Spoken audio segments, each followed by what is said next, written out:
bensound.com.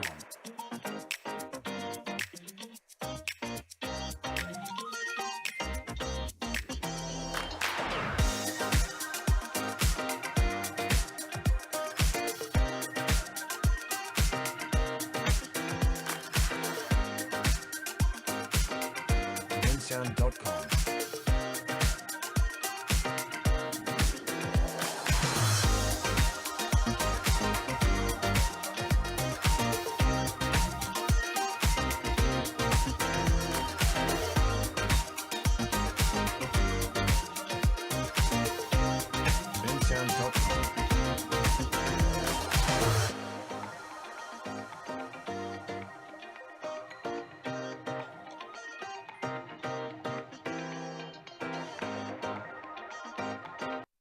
Jays, and happy Tuesday. Today is January 14, 2025. I'm Melissa Pride, joined alongside Troy Jones, and we have a packed show today, so be sure to sit back, relax, and enjoy our show because this is KLHS.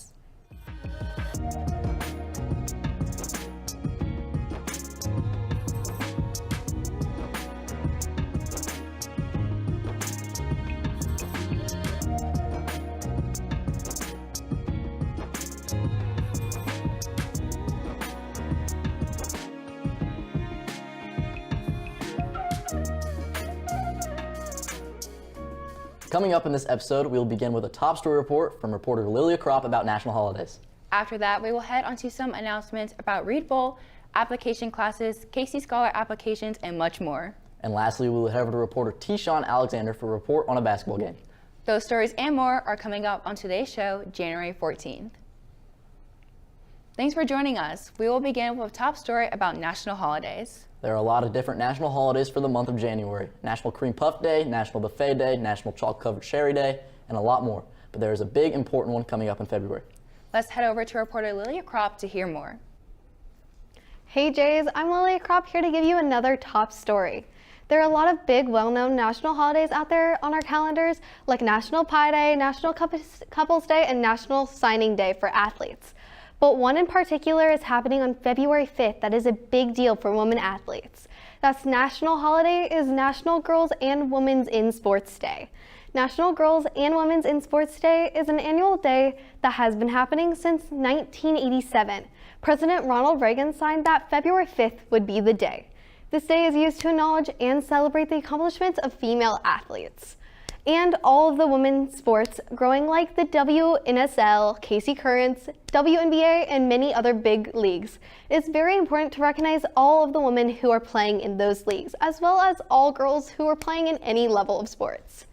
There are many ways to celebrate this holiday. You can shout out girl coaches that you know, or you can say hi to your fellow LHS athletes, and just overall recognize all of the hard work that these athletes put in.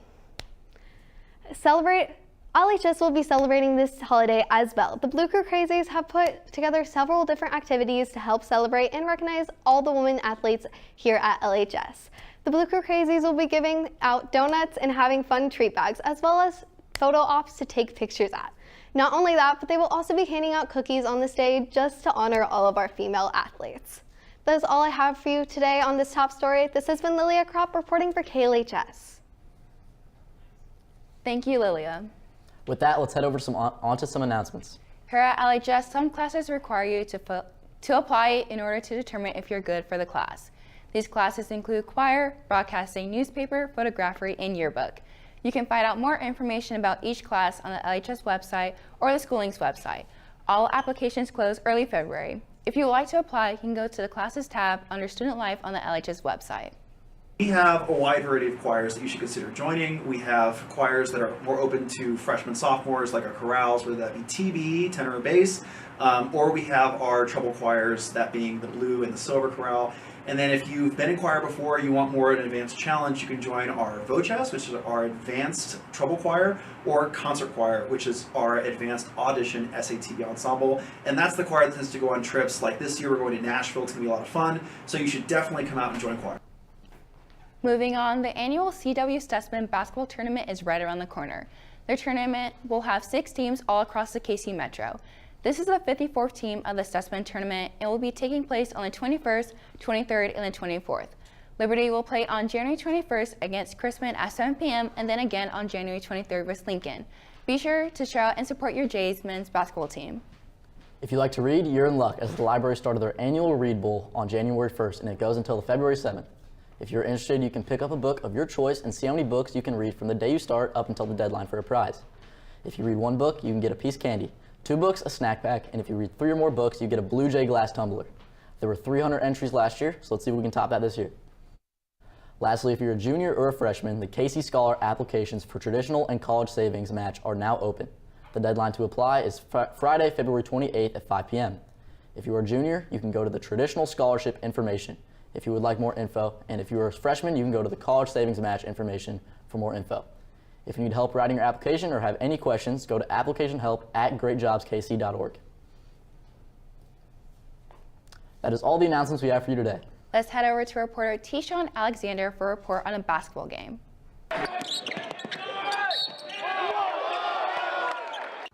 On January 10th, it was scheduled to be a cold warming doubleheader game against St. Joe Central. But due to severe winter storms, cold warming has been rescheduled for the week of February 3rd through the 7th. Instead of a cold warming game, this matchup would just be a normal regular game. In this matchup, the boys team moved to 7-4 and 1-0 in the conference with a 62-56 win, led by Mortimer with 20, Jake Mayer with 10, Howie Chase with 9. The girls team, they also pull out a victory after a blowout win, 47-17. Those points were led by Hensley Dreyer, who put up 20 points, and Alicia Norman, who put up 11 points and went 83% in field goal range. Unfortunately, cold warming week has been rescheduled, but on that week of February, the boys team will play the Grandview Bulldogs for the cold warming game, while the girls have a tourney ahead. The girls are set to play at the North Kansas City tournament that week. I can't wait for cold warming week. That's all I have for you guys. This has been T-Sean Alexander reporting for KLHS. Thank you, T-Sean. But with that, our show is now coming to an end. Don't forget to follow all of our social media at KLHS_Jays, and don't forget to shout out all your women's athletes. Don't forget to tune into Thursday's show at 1:29. With that, can we all stand for the pledge? I pledge allegiance to the flag of the United States of America and to the republic for which it stands, one nation, under God, indivisible, with liberty and justice for all. With that, this has been Alyssa Pride And Troy Jones. Have a terrific Tuesday, Jays.